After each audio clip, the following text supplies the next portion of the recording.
And welcome everybody to another edition of the GSMC Football Podcast brought to you by the GSMC Sports Network. As always, I'm your host Kenneth Grunfelder, and it's great to have you guys here on this Tuesday, December 10th. We have a lot to talk about on the show today. Before I get into that, just want to remind you guys, as always, to tip or donate and get your comments recognized. Make sure to hit that super chat button in the chat if you want to see me acknowledge any thought or comment you may have throughout the live broadcast. Makes the show more lively, more entertaining between myself, the host, and you guys, the viewers. We appreciate your guys' viewership each and every day, so any contribution you can make to the show means the world to us as we put out content for you guys each and every day. And also, the other way to help out the show is by going to the link at the bottom of the show segment on the ticker, GSMCPodcast.net. That is GSMCPodcast.net. So let's get into what we are going to discuss for today. So we're going to start off the show. We're going to recap last night's game between the Bengals and the Cowboys. Bengals winning that game 27-20. So we'll talk about that. We'll also get into talking about the college football games from over the weekend. We'll talk about how the conference championship matchups went, and we'll also take a look at the bracket as well. Then we'll get into discussing some of the other games from the Week 14 slate. We'll talk about the Steelers-Browns game, Steelers improving to 10-3 on the season. We'll talk about the Eagles-Panthers game, how that came down to the very end. Panthers were very competitive in that game, could have won that. We'll talk about it. And then we'll also talk about the 49ers getting back on track, winning big over the Bears in their post-Matt Eberflus era. So let's get into the first topic, which is talking about the Cowboys and the Bengals, how that game unfolded last night. So I did change my pick to the Bengals. The Bengals really, both for both teams though, it's been very disappointing their seasons respectively, and odds are they're both not making the playoffs. It would take a miracle. But the Bengals were able to get the win finally. They snapped their 3-game losing streak, and they're 5-8, and they're still mathematically in it. They need a lot of help, though. They got to win out and get a ton of help, which I don't think is going to happen. But at least for them, they ended up getting the win. And Joe Burrow played really well last night, as did Jamar Chase. At one point, when Joe Burrow threw a pick in the third quarter, I thought that was the turning point. And then when the Bengals got their punt blocked, I thought that was the turning point.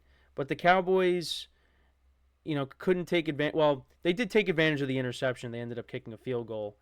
But at the very end of the game, so the Bengals are punting. Cowboys are going to get the ball back. And I don't think I've ever seen this before, where a punt gets blocked and the receiving team ends up fumbling the ball, and that leads to, well, not really that they fumbled it, they just mishandled the ball, and the kicking team ends up recovering it. Because that's what happened towards the end of the game. That's really the main thing I wanted to talk about, is what happened towards the end of the game. Bengals punt ends up getting blocked, and the Cowboys mishandle it. Bengals recover, and they retain possession. And, of course, what ends up happening is Joe Burrow connects with Jamar Chase for a 40-yard touchdown, and the Bengals end up getting a stop. They get the Cowboys to turn it over on downs, and they end up winning the game. I don't think I've ever seen that happen. Because I thought the minute the punt gets blocked, I thought that was it for the Bengals.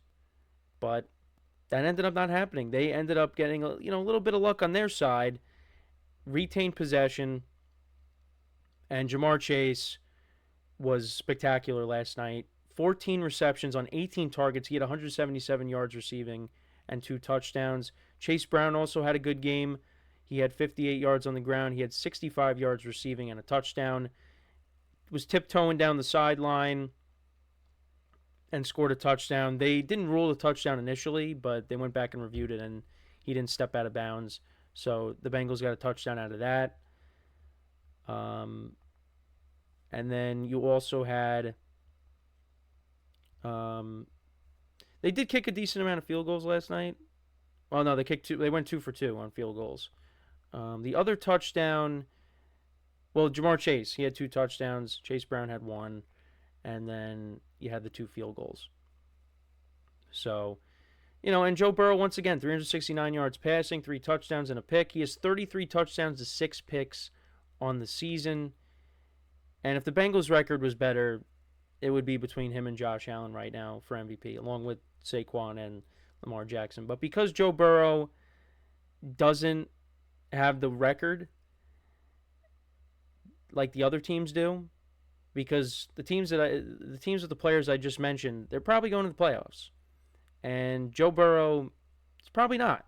So that's why he's really not going to be, up for the MVP award, which is disappointing because he is having a really good year, but it doesn't seem to matter because of the record. But you point to the Bengals defense. That's really been the main culprit in this. Now he did have a pick. Now he did throw an interception late, and you thought that was going to cost the Bengals, but it ended up not being the case. Luck kind of went in their favor, and they got the win. And let's see how they finish the season. You got the Titans, the Broncos, and the Bengals at home, and then you're at the Steelers. So you got to win out and hope that you get some help and maybe you sneak in. But they got an uphill battle. And then as for the Cowboys, Cooper Rush went 16 of 31 for 183 yards, 2 touchdowns and a pick. Rico Dowdle, second straight week with over 100 yards. Now, you could say, well, he went against the Giants defense and he also went against the Bengals defense. But give him credit, 18 carries for 131 yards. CeeDee Lamb, 6 receptions for 93 yards and a touchdown. Cowboys defense, 2 sacks on the day. They also lost DeMarvion Overshone in this game. He ended up leaving with an injury. And he's actually been playing really well. He had the pick 6 last week against the Giants.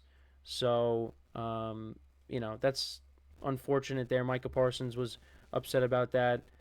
Yeah, he suffered a knee injury, and it's not looking good.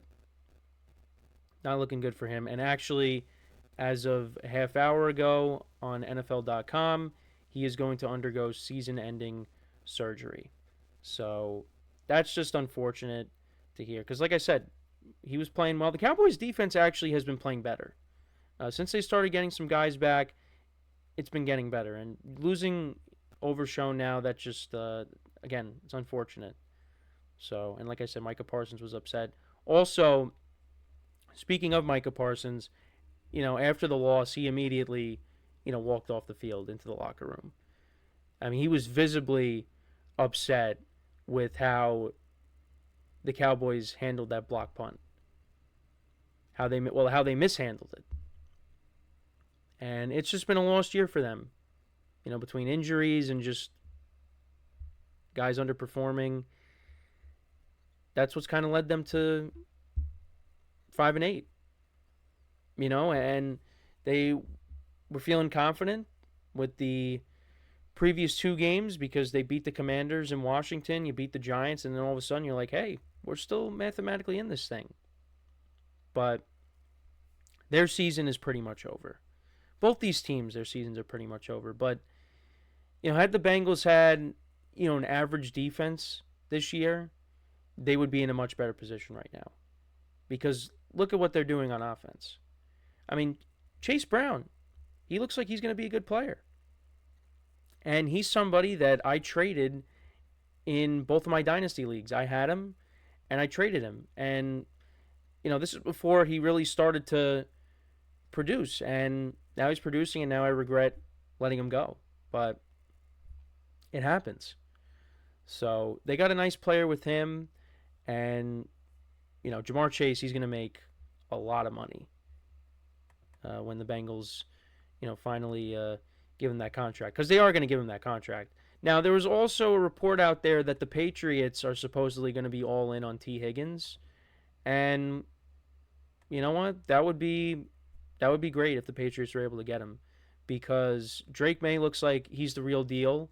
And the Patriots are kind of limited at what they have offensively. So bringing in a guy like T. Higgins, that really would help out your young quarterback. Surround him with a lot of talent. Because Drake May looks like he's the guy, the way he's been playing. So that was just something else that I wanted to bring up. But overall, an interesting game last night. Just to see Joe Burrow and Jamar Chase do their thing, it's something special. It's just unfortunate that they might not make the playoffs, but hey, they're just gonna have to come back next year and try again. Also, the other thing too is I saw some clips of it on social media, but there was the Simpsons cast. I saw a little bit of that.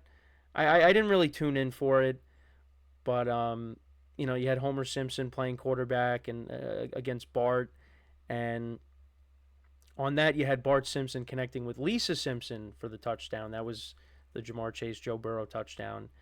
So I give the NFL credit because last year you also had, because my friends were talking about this, the Toy Story broadcast, and that was the game. That was one of the international games with the Jaguars and the Falcons. So they're trying different things, and then you also have the Nickelodeon broadcast as well. They're trying to appeal to younger audiences to get more viewership. So you got to give them credit for that. But yeah, I mean I'm just trying to watch the game.